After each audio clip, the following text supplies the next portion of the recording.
Muy, pero muy buenos días. ¿Cómo les va a todo el mundo? Bienvenidos acá empezando el portal. Feliz en este día, saludando por supuesto a toda la gente que nos acompaña en cada uno de estos encuentros, en donde el portal se abre para presentar nuevas dimensiones. Y la dimensión en la que nos vamos a meter hoy tiene que ver con el corazón de la tierra, este lugar sagrado, mágico, lleno de misterios, que es Avalon, ubicado allí en Inglaterra, en Glastonbury, un sitio donde convergen muchas realidades, muchas energías. Y tenemos a quien, bueno, conoce, creo que Glastonbury mejor que su propia casa.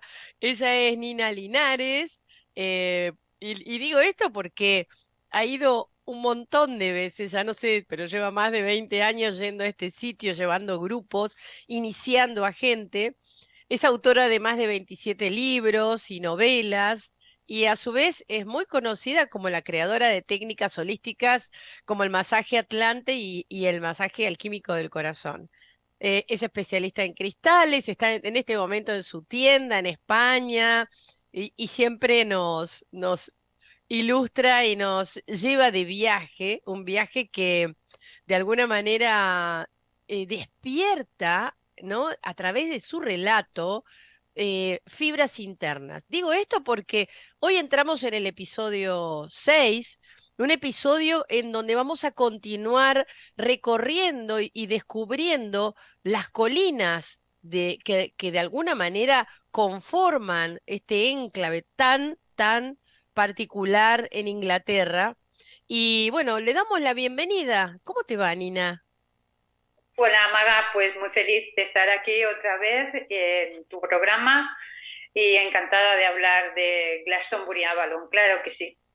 Bueno, el último programa fue, Nina, para mí súper, diría, así fuerte desde lo emocional, ¿no? Em, Has contado esta historia tan particular del espino sagrado y creo que ha dejado una huella en mi corazón muy fuerte. O sea, nunca conocía en esta profundidad la historia. Y vamos a continuar, ¿no? Para aquellas personas que por ahí no han escuchado en los episodios anteriores, que bien vale la pena porque es, ¿no? Forma parte, es como una historia. Estamos escribiendo un libro acá casi. Y vamos a continuar hoy recorriendo, ¿no? Hacia qué colina, Nina, nos vas a llevar el día de hoy? Bueno, pues hoy vamos a hablar de las restantes colinas. Por hacer un repaso, repasamos. Glastonbury se llama Glastonbury porque parecía en tiempos prehistóricos, donde estaba inundado por el agua del mar, el agua oceánica, parecía un espejo cristalino, en el cual solo sobresalían 7 colinas. A estas colinas les llamaban islas, pero en realidad no es que fueran una isla, es que estaban rodeadas de agua. Entonces, en los episodios anteriores hemos estado hablando de la más prominente, de la que se ve desde casi cualquier punto de Glastonbury, que es la colina del Tor. Tor quiere decir torre en gaélico antiguo. Luego estuvimos hablando también de la pequeña pero importantísima colina que está pegadita al lado, que es la colina planita del Chalice Well.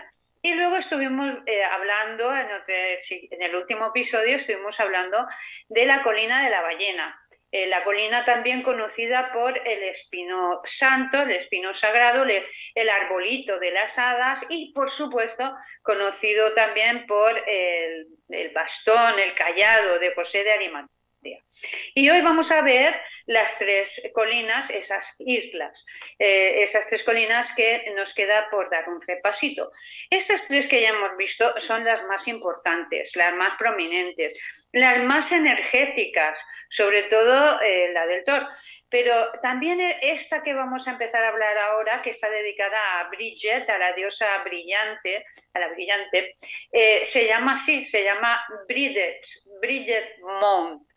Bride traducido es el montículo de la novia, porque uno de los nombres de la diosa Bridget, de la diosa Bridget, por el que se nombran las islas británicas, las islas brillantes, uno de sus nombres también es la novia.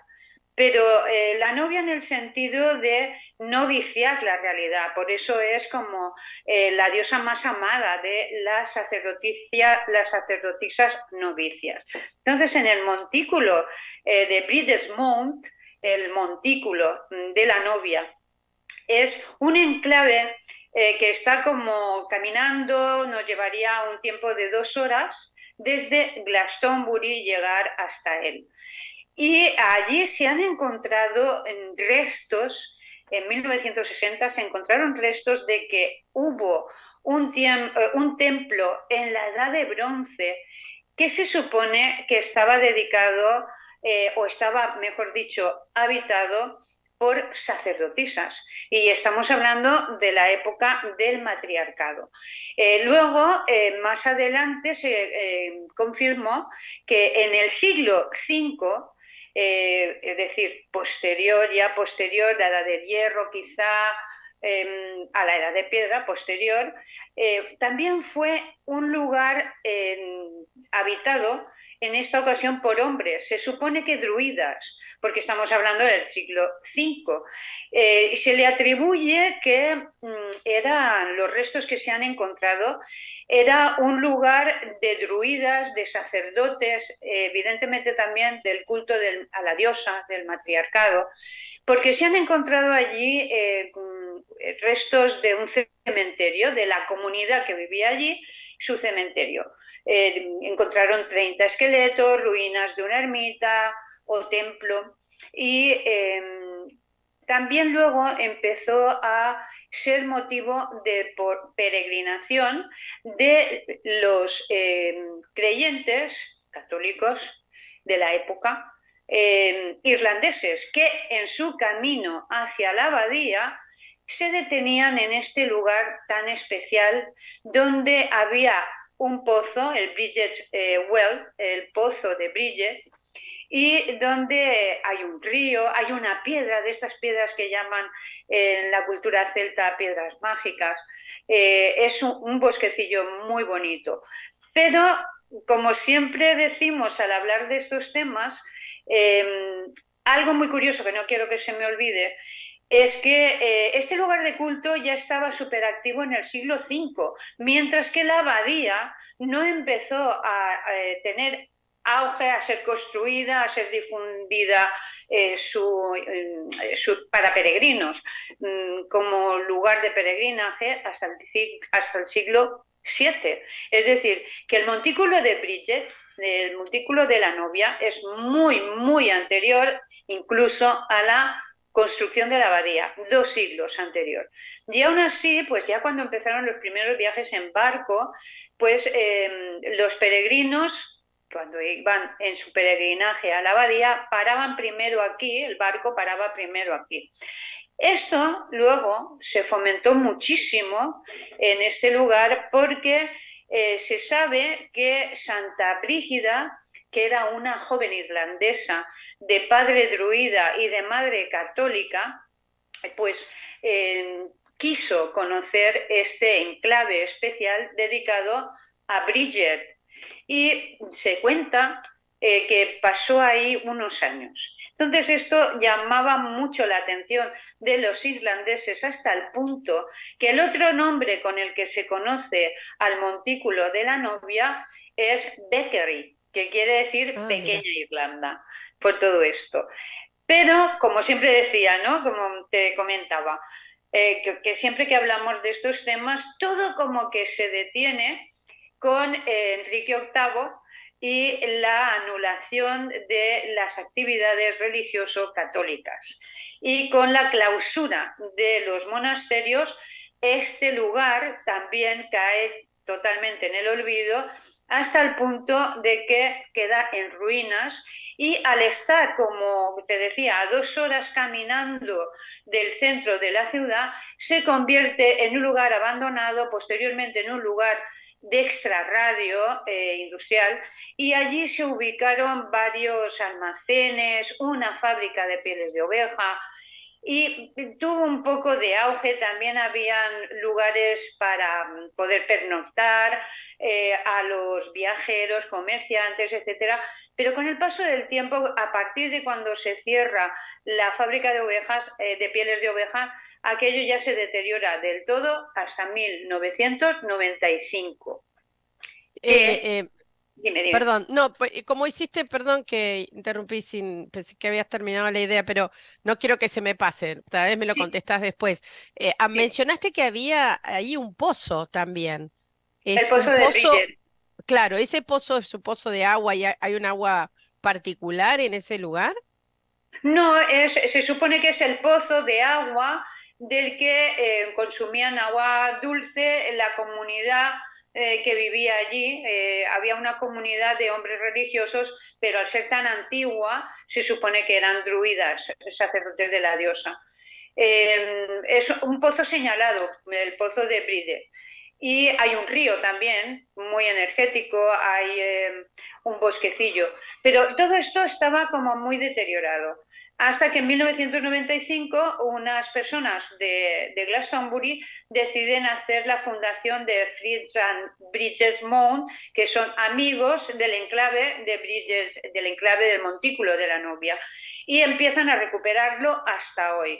Se ha recuperado la flora, la fauna, se han puesto vallas de entrada, se ha puesto árboles, veredas de árboles, señalizaciones para llegar hasta la piedra o para llegar hasta las ruinas de la antigua ermita o para llegar al pequeño pozo, pero este pozo no tiene una función psicomágica como la puede tener, o de leyenda, como la puede tener el pozo de las sacerdotisas en la colina del Tor. Abajo de la colina del Tor, que estamos ya hablando del Chalice Well. Es diferente, es un enclave que llama la atención, pero que no tiene la fama, no tiene tampoco la energía tan potente que puede tener el pozo del Chalice Well. ¿Y Hmm. continúan las peregrinaciones hasta este lugar?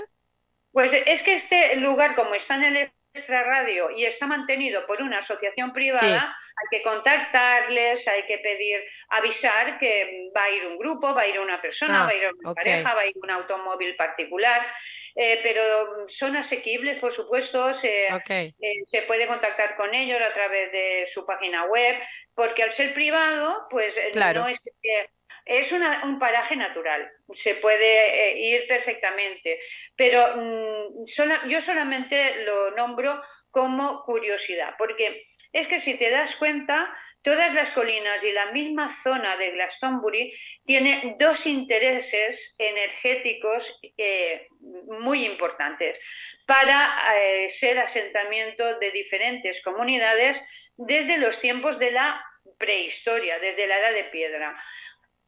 Uno es por el movimiento del sol, otro es que esto precisamente llama la atención a las comunidades celtas y preceltas, que en origen son nómadas, pero se mueven por toda Europa buscando lugar para radicarse, para dejar de ser nómadas y para empezar a pues cultivar la tierra y para tener domesticación de ganado, para asentarse. Este lugar llama la atención especialmente por su energía especial, por su energía espiritual, por su energía de sus propias creencias, por el movimiento del sol, por un lado. Pero por otro lado, es también el aspecto material el que hay que tener en cuenta, porque como veremos en otras colinas, esta no, esta es una colina tranquila. La colina del Montículo de la Novia tiene como antecedente el haber sido habitada por sacerdotisas de la diosa en la edad de piedra, en la edad del bronce, y luego ya en la edad del hierro y más para nuestras épocas ya está habitada por hombres, druidas, luego también por peregrinos católicos de culto a Santa Brígida, que se convirtió al catolicismo, regresó a Irlanda y en un antiguo templo celta, druida, los templos druidas son en plena naturaleza, son arboledas, robledales. Ella fundó el primer convento de monjas católicas en un lugar que se llama, en Irlanda, que se llama Kildare. Pero es que Kildare quiere decir, Kil quiere decir templo y Dara quiere decir roble. Ya era un templo en la naturaleza sin estructura física, claro. un templo de robles druida. Y ahí está hoy en día todavía ese convento que fundó, se supone que Santa Brígida.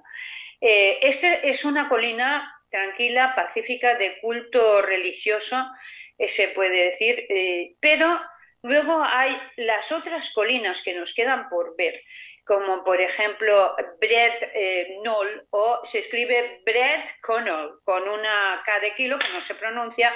Bret Knoll es la colina o el montículo del dios, no era un dios, era como un ser mágico celta a quien está dedicada esta colina, que significa cuervo además. Bran el Bendito le llamaban. Y es una figura que para los druidas y para los celtas es muy importante, igual que el cuervo. Ya en esta colina empieza a incrementarse otro interés más material. Y es que en estas tierras hay bronce, estaño, hierro. O sea, el bronce se sintetiza, ¿no? Se mezcla con metales. Pero el estaño, prioritario para las rudimentarias armas y para todo esto, es importante. Y en esta colina, que se sabe que incluso estaba amurallada, llegaron a vivir como 100 o más personas, formando una comunidad, se supone que defensiva, es decir, que eran como guerreros o como mineros, trabajadores del metal, del estaño, comerciantes, y eso había que defenderlo.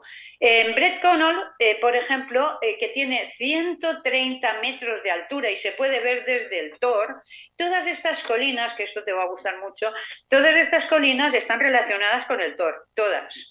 Energéticamente hablando, por líneas energéticas. En Bret Connell, pues lo más interesante, según cuentan las leyendas, es que se le atribuye a Arturo una batalla victoriosa que ganó.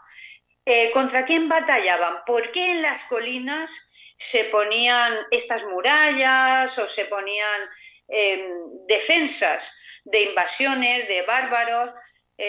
Pues contra los vikingos, normandos, otras tribus que pudieran robar el estaño o asaltar a las comunidades que vivían aquí. ¿Cómo se sabe esto? Pues esto se sabe por la arqueología, como siempre, al encontrar restos o a encontrar monedas de la época, por ejemplo. Entonces, esta otra colina que está lejos, aunque se pueda ver desde el Tor, está lejos. Tienes que ir a propósito. Está en una población que se llama Knoll, también, igual que el montículo. Y la verdad verdadera es que a mí, yo he estado 2 veces, pero solo he disfrutado pues de las vistas desde la cima y ya está. No hay una energía que sientas resonar en tu corazón.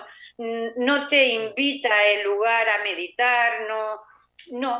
Lo mismo que te decía, que la colina de la novia, el montículo de la novia, Bridesmont, es para dar un paseo, admirar los árboles como los han estado dejando y cómo está todo aquello recuperándose, ver las ruinas de la ermita, el enclave de lo que está el pequeño pozo, pero tampoco es un lugar que energéticamente te sientas como en el Tor o como en el Chalice o como en la colina de la ballena. Pues en Bret Connell lo mismo. En Bret Connell, o Bret Connell, como se escribe, no sientes una energía sagrada. Sientes mucho poder, las vistas son espectaculares, el cielo parece que esté más cerca, pero se puede ir por autopista también, por supuesto, y llegar hasta esta Claro, población y los indicadores te llevan hasta la colina. sin embargo, Pero es un visitarla, lugar que sí se conecta con el sí, Tor, ¿no? A través sí, de estas exacto. líneas ley, Sí. entonces, o sea, Sí, podríamos la decir. subida es costosa, es una subida hasta la cima complicada, porque como no es un lugar turístico, pues no hay escalones ni caminos, Claro, pero ¿y, que se y cómo se se puede descubre subir para ver entonces? las vistas. ¿Cómo se Sin descubre embargo, o qué historia hay allí, ¿no? Así como la en la de... de la novia estaba, Sí, sí, digamos, sí. había habido, se encontró movimiento Sí. anterior. Sí, la historia del Brit Connor es antiguo enclave de ceremonias y rituales para fertilidad, para pedir ayuda en los solsticios y en los equinoccios. Hay una relación telúrica energética con el Thor en este sentido para encender hogueras en los días clave de los solsticios y de los equinoccios. Y nada más, porque era un lugar más que nada, una fortaleza más que nada comercial. Las ceremonias eran mucho más anteriores, pues podemos estar hablando de las primeras poblaciones, y luego ya se marcó como un enclave muy propicio para transacciones comerciales, sí. Sin Claro, por embargo, ahí la eso siguiente colina, desdibujó la energía del local, ¿no? Porque sí, un lugar de ceremonias o de rituales sí, no deja de ser un lugar sagrado también, con lo es un cual, lugar sagrado, es claro. un lugar sagrado. eh, Está, ya te digo, está en un pequeño pueblo que se puede ir en autobús hasta ese pequeño pueblo y luego siguiendo los indicadores, pues se puede acceder a una excursión subiendo, pero vamos, que la energía más maravillosa que podemos encontrar es en la siguiente colina de la que vamos a hablar, que está a 20 kilómetros de Glastonbury. Se puede ir caminando, pero son bastantes kilómetros. También se puede ver esta colina desde el Tor y es la colina de Cadbury Castle o Cadbury Hill. Es Camelot, estamos hablando de Camelot. Aquí sí que hay una energía extraordinaria y es la colina que se relaciona con Arturo y la corte del rey Arturo, la misión de Arturo, que es la recuperación, es un poquito, la misión de Arturo, según cuentan las leyendas, entre líneas, es recuperar lo mismo que buscaban los templarios, Claro. recuperar el grial. El grial entendido como el culto a la diosa, porque el grial es el útero, el grial es la gestadora, la gestionadora de la paz, que es la mujer, que es la diosa, es la recuperación del matriarcado. Esa es la búsqueda del grial, volver al matriarcado, es decir, volver a los tiempos de paz. Y ese era el propósito de Arturo y de la corte del rey Arturo, como energía de leyenda, de magia, porque yo tengo mi propia opinión, te la puedo contar luego porque vamos a lo interesante, que es porque es un lugar de poder Camelot.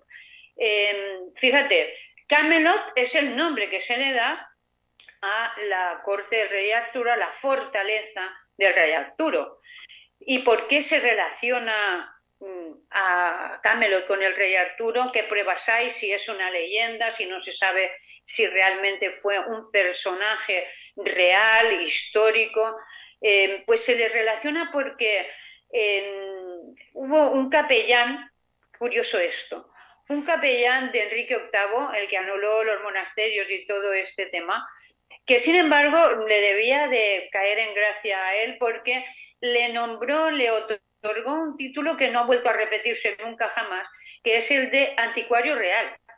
Anticuario real.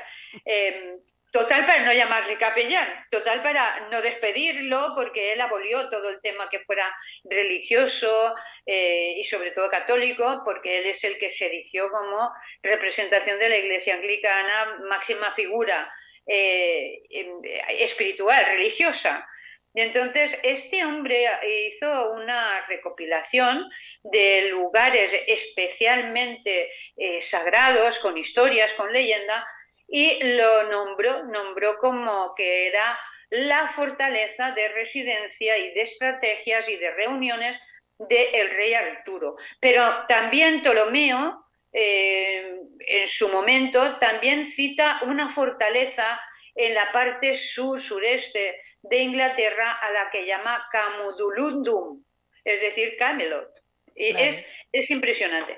Pero aquí lo más interesante, como siempre, para la razón, para tener donde agarrarnos, que no solamente sea energético, es que la arqueología, incluso hoy en día, la Cadbury, es decir, lo que es el Departamento de Investigación de Antigüedades de Cadbury, en Somerset, sigue investigando, porque este lugar, cuando llegas a la cumbre, que no ves absolutamente nada, solo hay 7.000 metros cuadrados de planicie.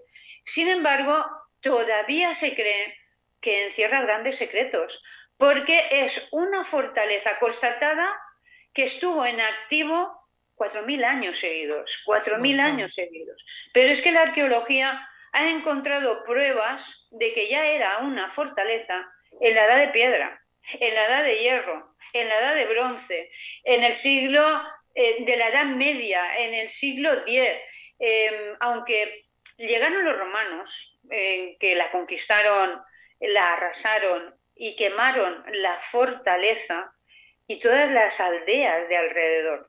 Pero se sabe también por restos encontrados que coinciden las fechas de la leyenda artúrica coincide con la época de mayor esplendor de esta fortaleza por restos encontrados a nivel arqueológico de porcelanas. Fíjate qué curioso, porcelana. Y se sabe que era un lugar donde podían vivir de manera permanente 1.000 personas, entre residentes, vasallos, sirvientes y defensa militar.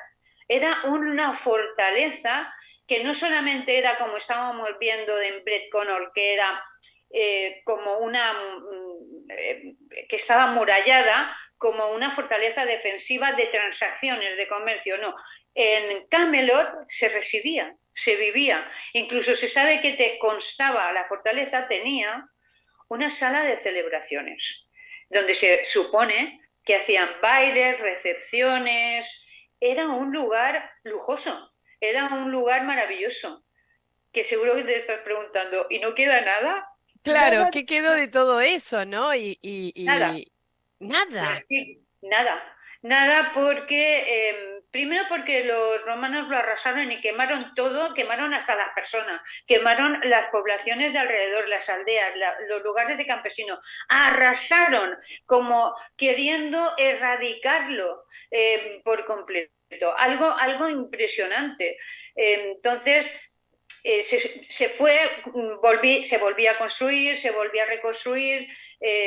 Era una fortaleza que se protegían de las invasiones vikingas también. ¿Y por qué? ¿Qué les llamaba la atención a los vikingos, luego a los normandos? ¿Qué querían de aquí? Pues querían el estaño, querían metal, querían todo lo que había de riqueza en toda esta zona. Entonces se vuelve a construir en varias ocasiones, pero en todas las ocasiones en las que se ha quitado por completo cualquier vestigio de prueba, hay que hacer excavaciones. Por eso, en estas excavaciones que se siguen haciendo hoy en día de vez en cuando, para seguir averiguando cosas de la riqueza histórica de este lugar, se han encontrado restos y pruebas de que ya era una fortaleza en la Edad de Piedra. Es por todo esto que es un lugar totalmente mágico, directamente relacionado con la colina del Tor, directamente relacionado con Stonehenge y directamente relacionado con Avebury. Todo por líneas telúricas, fíjate, es ¿Y qué es lo que algo, para ti, ¿no? No sé, o qué es lo que lo pone en esa condición de mágico, Nina? las leyendas, La las leyenda. leyendas y, claro, la atribución de que fue el enclave de Arturo y de su corte. Y luego también la energía de ese lugar en las fechas de los solsticios y de los equinoccios se cuentan, no solamente lo han contado cuatro personas, no, se cuenta con bastante frecuencia que por las noches se suelen escuchar galopes de caballo, aullidos de perros, estruendos de espada, llantos, lamentos, canciones, voces femeninas, gritos, melodías. Es como si energéticamente tuviera todavía allí muy activada la impronta de acontecimientos ocurridos muy importantes, porque las improntas en los lugares solo se quedan si ha sido algo muy importante o muy violento o muy benéfico, muy beneficioso. Y también, por supuesto, se quedan como recuerdos, recordar, esto fue real. Entonces, esos fenómenos paranormales que energéticamente acontecen en determinadas fechas del año, coincidiendo con posiciones astrológicas, astronómicas, relacionadas con el Sol y con la Luna, tan importantes para los celtas, pues no debe de ser casualidad. Por supuesto, es como que no olvidéis que este es un lugar poderoso y sagrado. Y el propósito de Y Arturo era la paz, claro. claro, y Nina, ese lugar sí invita a meditar, o sea, ¿qué es lo que de alguna manera eh, mueve desde lo interno, ¿no? Cuando lo Sí, visitas. sí, por eso además valida mucho el vínculo que hay con Arturo y los caballeros de la tabla redonda, más allá de las leyendas folclóricas en plan telenovela que nos han contado a través de la historia sobre todo medieval, porque es que se puso muy de moda los relatos Claro, medievales, el amor cortés, esto de que los matrimonios eran por interés, eran por contratos, eran por intereses políticos, socioeconómicos, y algo había que poner para contrarrestar esa balanza tan materialista y tan política. Entonces lo del amor cortés y los amores románticos adornaron mucho las leyendas artúricas.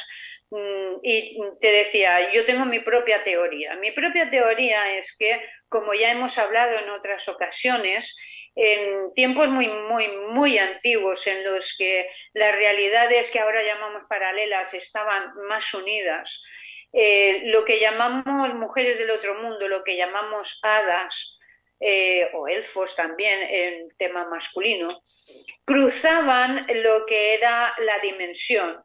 Y estas mujeres mágicas, de otro nivel de realidad, como son tan sabias en el manejo de las leyes de la energía, que no conoce secretos para ellas, por eso están en otra dimensión paralela y superior, más etérica, pero pueden proyectarse. Estas mujeres se proyectaban para que lo que Arturo, el propósito de Arturo, que es la paz, la concordia, la vuelta del matriarcado apoyado por el patriarcado en fusión, que la paz fuera lo que la consigna, la bandera, lo que priorizara en todas las naciones para que aquí pudiéramos evolucionar desde la conciencia y no desde la violencia y no desde la opresión. Entonces estas mujeres, al tener esa fuerza y ese conocimiento de poder proyectarse en la realidad material, aunque siempre tenían como una especie de aureola mágica, luminosa, unas miradas diferentes, unos colores de ojos diferentes, una belleza muy sutil. Se cruzaban estas líneas como misión de poder engendrar hijos, engendrar hijos. Para mí, mi versión, que me dice mi corazón es que Arturo era un personaje, como tantos otros que han habido a lo largo de la historia celta y de otros pueblos y culturas, que se les llama semidioses. Son semidioses porque son hijos de una mujer mágica Claro.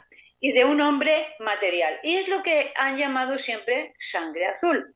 ¿Y por qué se les denomina a las monarquías, sobre todo de Europa, que son, las monarquías son de sangre azul? Nadie tiene la sangre azul. Sin embargo, las mujeres mágicas, la sangre apenas tiene hierro, apenas.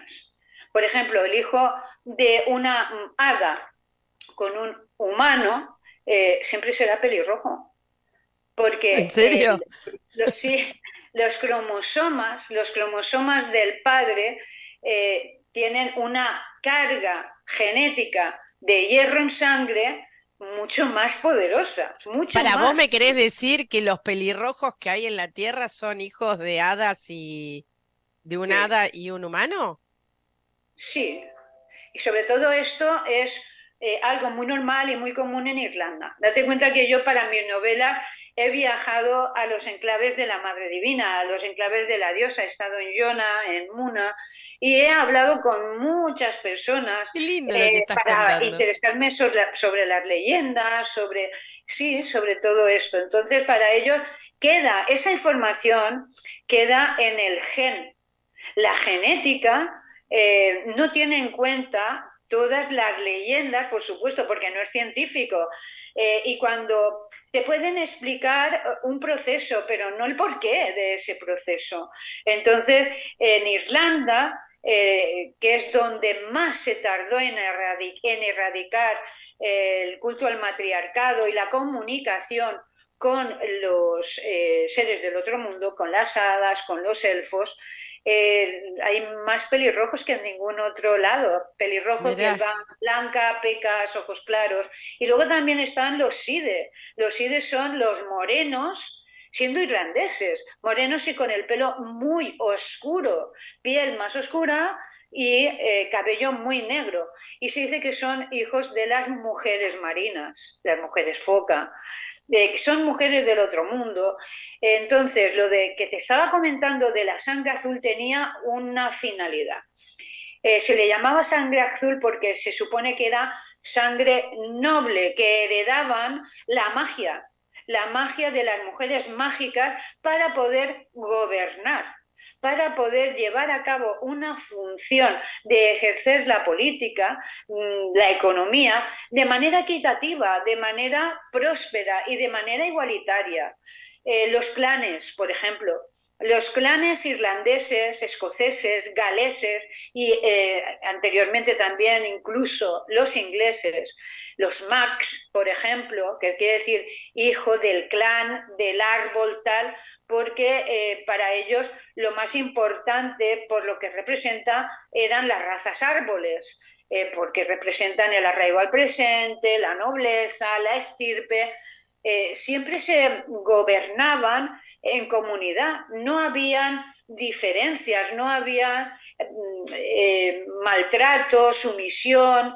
Entonces, se supone que esto se hacía para que a través de la realeza, estas mujeres, que yo le llamo reinas, eran reales, la realeza, lo real, fuera a volver a la paz, fuera a volver al matriarcado, fuera a volver a que no hubieran hambrunas, no hubieran desigualdades y sobre todo no hubieran guerras, porque como ya me habrás oído decir en alguna que otra ocasión, ninguna mujer educa a un hijo para que mate al hijo de otra mujer. Todo lo contrario. Yo de esto es una convicción mía personal, que cuando yo fui madre, todavía existía el servicio militar en mi país. Y yo estaba dispuesta a apostatar por mi hijo, por ser su responsable, para que jamás tocara un arma. Y tenía pensado irme a vivir con mi bebé a Latinoamérica, a algún país donde no tuviera que hacer servicio militar, por mi rechazo a que un hijo que haya parido, mi hijo, tocara un arma. no quería bajo ningún concepto que mi hijo hiciera el servicio militar. Esto es algo que tienen muy arraigado las madres, que en su genética ancestral, la memoria energética, que no racional, han pertenecido al matriarcado. Es un rechazo a la violencia, es un rechazo a que un hijo mate al hijo de otra mujer. Es el peor dolor Claro. de una madre. Nina, obviamente no me quiero ir de tema, pero supongo que también esta condición de la que hablaste, ¿no? De que se cruza como una especie de velo, estas mujeres cruzan una Sí. dimensión. ¿Esto aún sigue pasando? ¿Hay, No, hay que yo sepa, cruce de... Sí, no. que yo sepa no, que yo sepa están conectadas de otra manera. ¿Sabes por qué? Perdón. Porque el nivel de conciencia de aquellos tiempos no es el nivel de conciencia que hay ahora. Todo era vivido de una manera muy natural. Luego con la religión patriarcal, con la política patriarcal y con todo el cambio de polaridad, ellas pasaron a enclaves etéricos de cuarta y quinta dimensión. Se supone que hasta que no volvieran los tiempos de la nueva era, de la era de Acuario, de la conciencia, de cuando las personas dejáramos de estar enfocadas en el tener y nos enfocáramos en el ser, quién soy, qué quiero, qué me hace feliz, eh, no, no tendríamos la inquietud de estar en conexión con el legado del matriarcado, que es la paz. Mientras estuviera la sociedad enfocada en el tener, que es mucho de sociedades de consumo, de políticas como las que están activas en cada país, de los intereses creados, personales, del capitalismo y etcétera, etcétera, la espiritualidad no estaba siendo necesaria a nivel personal ni a nivel evolutivo. Como mucho se sustituyó por las Claro. religiones donde hay o un infierno o un cielo. Ya está. La espiritualidad quedó eclipsada y con ello todo lo que es la herencia del matriarcado, que es todo lo que es conectar con lo que sientes, no Claro, con lo que piensas. A eso me porque refiero. Pero siempre de hay todas como, maneras te sí, contestaré, me mojaré y te contestaré a tu pregunta.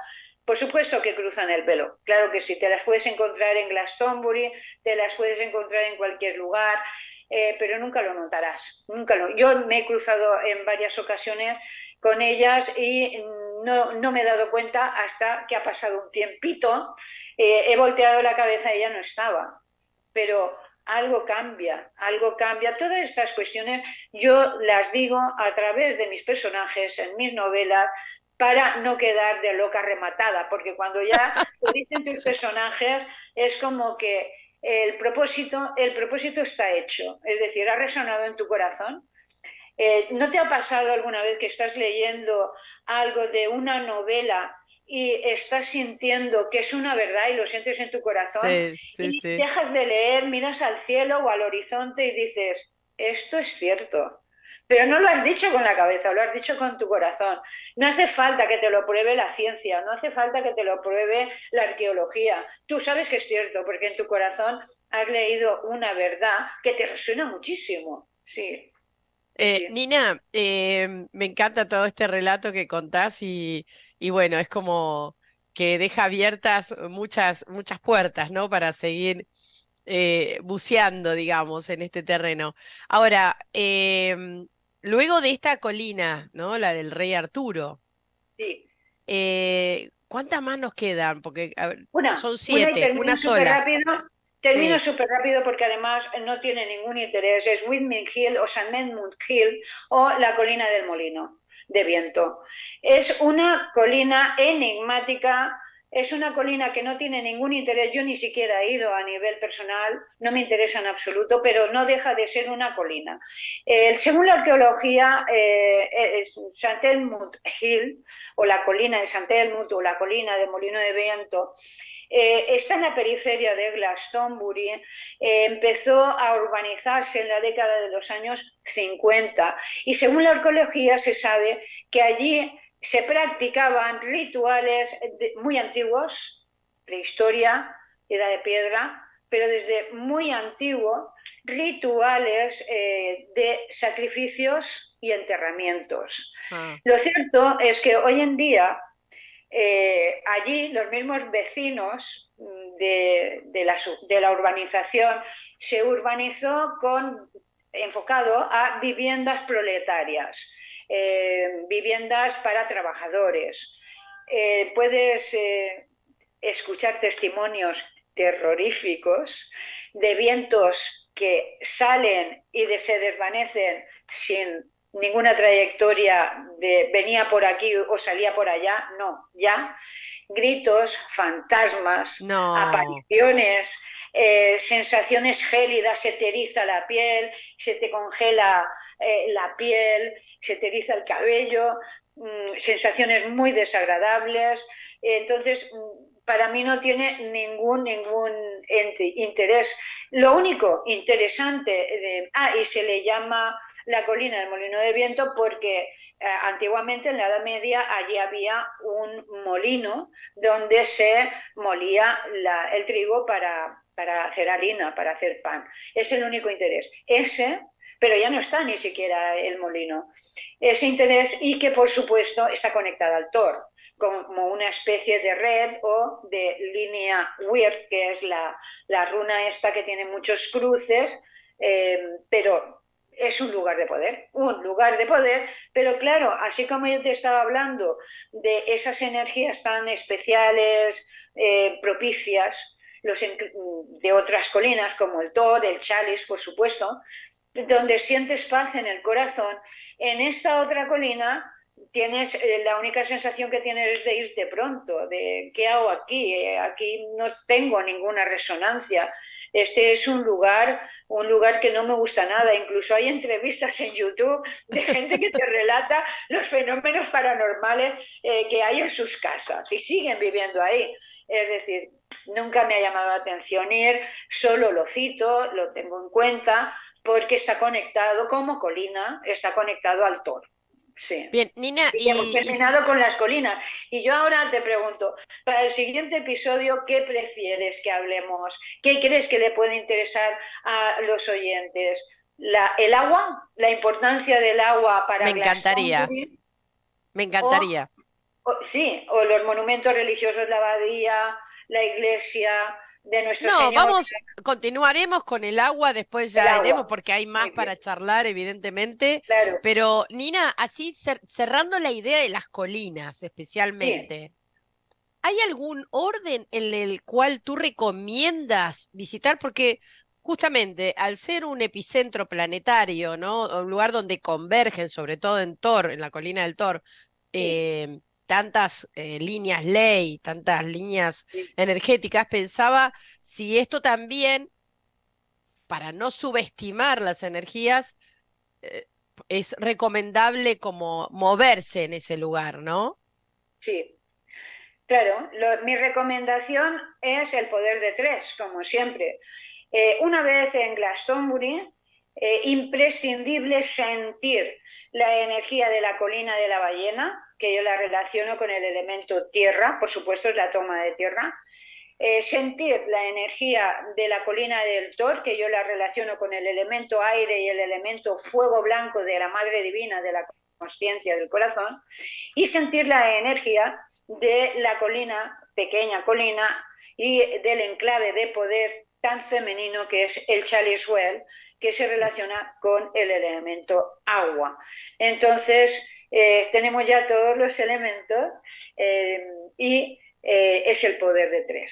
Las demás colinas, si acaso, y a nivel personal y particular, para dar un paseo, es Wiedesmont, porque está cerquita, está en la periferia de Glastonbury, es un paseíto, poder ir y sentir ese lugar en donde para los irlandeses era tan importante, ese lugar donde se puede sentir a la brillante, a la diosa Bridget. Luego, Brennol, es una colina para ir de excursión, quien esté preparado porque haga deporte, porque no hay un camino marcado para subir hasta arriba y lo único que son las vistas tan maravillosas Y, por supuesto, Wilmot Hill, pues St. Edmund Hill, pues yo no recomiendo a nadie que vaya, vamos, allí, La ni isla por fantasma. curiosidad. Es que ni por curiosidad, porque los relatos son de ponerte los... Es que es ir a vivir a una urbanización como, por ejemplo, la de la película Poltergeist. A ese Bueno, nivel. O no, no, sea, no. Si tienes dentro de lo que es Glastonbury, tienes esas tres colinas que hay pruebas y hay sentimiento de que son lugares sagrados, específicos, especiales, con unas leyendas preciosas, maravillosas, etcétera, etcétera. Tienes Camelot, por supuesto, con todo lo que es, con el legado de la paz que transmitido por Arturo, que como te decía, yo estoy convencida de que fue un hombre mitad humano y mitad mágico, y la mayoría de los caballeros nombrados como caballeros de la tabla redonda igualmente eran sangre élfica y sangre humana, tenían esa misión de paz. Y por supuesto Arturo no murió, murió a lo mejor su parte humana por las heridas o por lo que sea, pero sobrevivió su parte mágica y por supuesto está en Avalon. ¿Y quién lo llevó? Pues lo llevaron dos maravillosas hermanas, porque todas las hadas se consideran hermanas, que fueron Ginebra, la diosa blanca, Ginebra y Morgana. qué Claro, que lindo. lo demás son cuentos y leyendas, pero están Nina, allí, son tenemos que escritoras. cerrar. Siempre llegamos así como al final, casi corriendo. ¿Quedan Sí. algunos lugares todavía para sumarse a este viaje que estamos organizando con Nina para el mes de septiembre, del 10 al 19 de septiembre? Va a ser un viaje muy especial. Me ha tocado ir en varias oportunidades, pero reconozco, Nina, que tengo un deseo enorme de ir contigo, enorme para vivir, ¿no? De otra manera esta experiencia. Aquellos que quieran hacerlo se pueden sumar mandando un mensaje de texto, un WhatsApp al más 54911 64 43 48 04.